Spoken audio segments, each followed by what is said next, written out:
I think the real, the real story of Brexit, I think, is this, that if the little people, the ordinary people, who've completely given up with politics, who don't believe that anyone speaks for them or represents them, if you can inspire those people to go out and vote, you can change the world.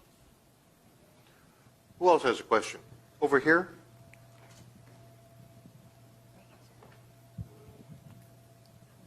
Hi, I'm Mark McKegg. I'm a delegate from Texas. And I was just wondering, Mr. Farage, the impact that UKIP had on the much larger Conservative Party and impacting its manifesto, impacting the way it campaigned and it governed. How would you say that you and UKIP were able to sort of steer the course of the Conservative Party in the governing style of the elected leadership in London? Yeah, I mean, 25 years ago, I embarked on this because I just didn't feel that our country was headed in the right direction. I felt that the European project, which my parents had bought into as being about trade, as being about being good neighbours, I could see the political dimension. And we had a big treaty 25 years ago called the Maastricht Treaty. So I've been doing this for 25 years. And one of the big questions was, should I try and do this through UKIP, or should I do it as part of the Conservative Party and by trying to work from within? All right, so that's one of the great debates and perhaps dilemmas that I faced all those years ago. And it always seemed to me that I kept bumping into people at about the time of Maastricht, and I'd meet Tory MPs who'd say, and I'd tell them what I thought about our membership of the Union, and they said, well, we completely agree with you, Nigel. I said, well, why don't you say so in public? Oh, well, it's all, it's all a bit difficult. I might get deselected. Or so, frankly, I took the view, two views. One, that there was virtually nobody inside the existing political class who would genuinely fight for this issue, but that secondly, if you are somebody with a sincerely held view, the big parties generally crush it out of you or stop you from getting into a position where you can exert influence. So that's why I did it through UKIP. I have to confess, it's taken a lot more years than I thought it would to get to this conclusion, and I did really worry at times that I might go down as the patron saint of lost causes. It's taken a hell of a long time, but ultimately it was the threat that UKIP were beginning to pose to the Conservative Party.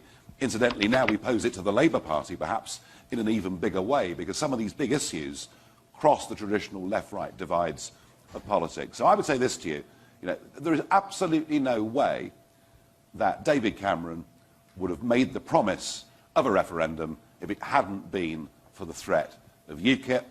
And when it came to the referendum itself, it was really vital that we got Boris Johnson and Michael Gove appealing to that Conservative vote. We had figures on the left appealing to their vote. And I think what UKIP did in the referendum, again, that was crucial, was I think if anybody got those people out to vote who hadn't voted in 20 years, it was us. It was our campaigning style. So as far as I'm concerned, difficult though it's been, and if you take on the establishment, they're pretty rude to you. They don't sort of come along with a tray of gin and tonics and say, jolly well done.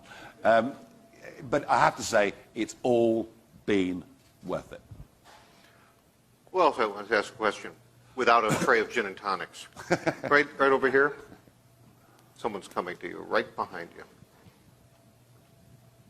Hello, Mr. Farage. Tim Stanley. I'm from the London Daily Telegraph. I know you say you're here to talk about Brexit and how that happened, but you have been to Republican and Conservative conferences before. I know you've been to CPAC in the past, and you're not going to the Democrat ones. You don't have good links with liberals in this country. I know you've said that direct comparisons are useless, but what do you think UKIP and yourself do have in common with the Republican Party? Not necessarily Trump, but with the Republican Party and the Conservative movement. What similarities do you see with UKIP, and what are the differences? Can you crystallize those for us? Well, there are some quite big differences in terms of perhaps attitudes towards gun policy. And these are the big, and we talked about it a moment ago, these are the big cultural differences that exist between this country and our country. the similarities, well, I think there are, there have been, over the last decade or so, elements of the activist base within republicanism who see what is happening in Washington very much the same way that people like me, who were Conservative Party members in the United Kingdom, saw what was happening in Westminster. It's all about disconnect. And I would like to think that maybe what we've proven is that if you're prepared, to fight hard for what you believe in, then absolutely anything is possible. And I think there is clearly, some of the attitudes towards Washington and the disconnect that exist within America, I hear quite similar echoes of the same statements being made about Westminster and Brussels. I think there's one over here. Well, a couple. We can go back to back. Hi there, I'm Daniel Dale from the Toronto Star newspaper in Canada. You helped pull off something that was seen by many as wildly implausible at one point, and so has Donald Trump. When he started to rise in the Republican Party, to the forefront of this field and then to the nomination, did you say to yourself, oh, I could have seen that coming, or was it as crazy and shocking and amazing to you as everyone else? I'm not in the least bit surprised. Not in the least bit surprised. What Trump has done, he's taken on the establishment, well, not just in Washington, within his own party, he's taken on the establishment. And now I could see the way this guy, as I say, this is not, this is not full-throated support, but I can see the way this guy makes an argument, causes a storm, then when he gets condemned by everybody, rather than retracting, he just goes that little bit further. Yeah, I've been watching this with great interest. I think I'm not surprised that he got the nomination at all. Well, it's a bit tough to say who's going to win at this moment in time, but just maybe he will reach out to those voters, and maybe there are big similarities between those voters and some of these people who voted for Brexit. So, yeah, I think everyone's been astonished at his rise, but I suspect it's probably not over yet. I think there's another one at the same table. Quite tough to see, isn't it?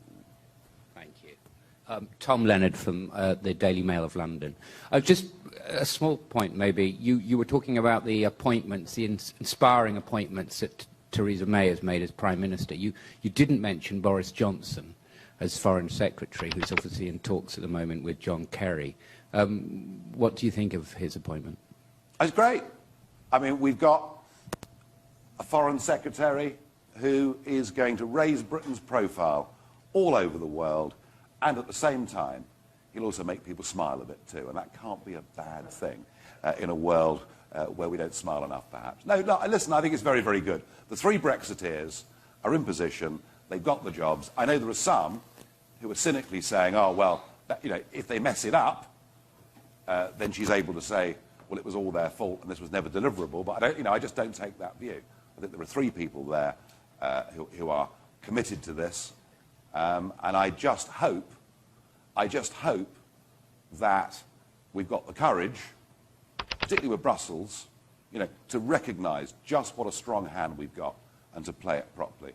And I'm in no doubt that by 2019 we will be out of the European Union. What I question is exactly what deal we're going to get, and perhaps the ultimate Brexit test is, at the next general election, will we have back our international territorial waters? Will we have back 200 miles of the North Sea that is ours, or will we have shown ourselves to be a bit weak-kneed? And I very much hope that all of those things happen. I can't see everywhere in the room. Any other hands up? Well, yes, hello, Mr. Farage. Oh, I've got one here at the back. It's Paul McLeod from BuzzFeed. There was a perception on this side of the pond that seemed kind of odd when the Brexit side won, and then people like yourself stepped down. Boris Johnson stepped down from running for the prime ministership, and it kind of seemed like there was this situation where you guys won, but then you didn't want to clean up the situation afterwards and deal with the implications. And I just wanted you to address that, please. Well, Boris Johnson is Foreign Secretary, and the other two Brexiteers are people that I shared platforms with all over the country. So, as for my position, look, I was, and as I explained to the gentleman from Texas, what I've done in politics, I've done from the outside. I've tried to change opinion. I've tried to raise issues that other people didn't want to talk about. And I would like to think that with my supporters in UKIP, we've changed the political agenda. We've changed the centre of gravity of British politics. I am staying on as an MEP, as leader of a group in the European Parliament, to see this process through. And I will, as this process unfolds, I will get up in the European Parliament and make my friendly and constructive speeches that I always do there, which I've no doubt they're looking forward to enormously. So I'm doing my bit. As far as UK politics is concerned, and this procedure over the next 2.5 years, there's nothing I can do.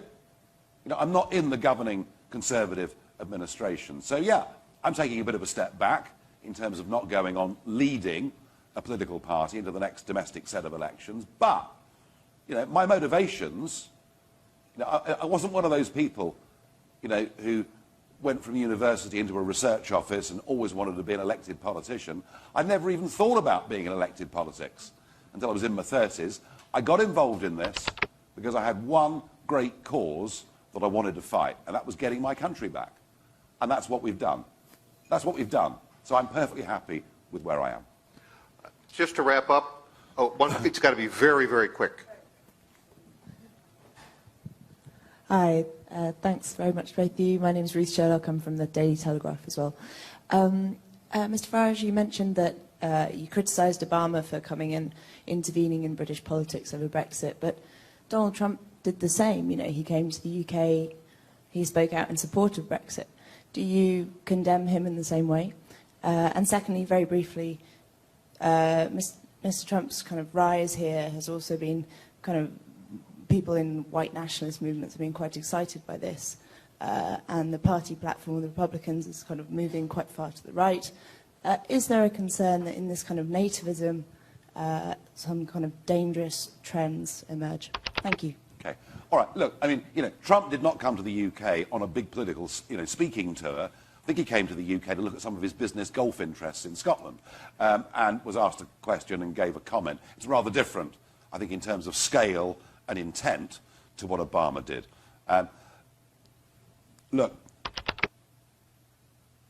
I know that since the referendum, there are one or two people who have behaved very badly towards foreign people in our country. There were one or two people behaving badly towards them before a referendum was even talked about. There are always, in any society, some elements, who loathe virtually everybody. They're few in number. There is absolutely nothing that I've ever tried to do that wants to inflame that or make it worse. Actually, I would say this to you. I think what the European Union project has done by taking away from people their democratic rights, by willfully trying to get rid of their national identities into this new supranational order that no one recognises. Why have we got Golden Dawn? Why do we have an avowedly neo-Nazi party? This is not a term of abuse. They call themselves neo-Nazi. They're proud of their neo-Nazi roots. And why are they the third biggest party now in Greece? Well, I'll tell you why.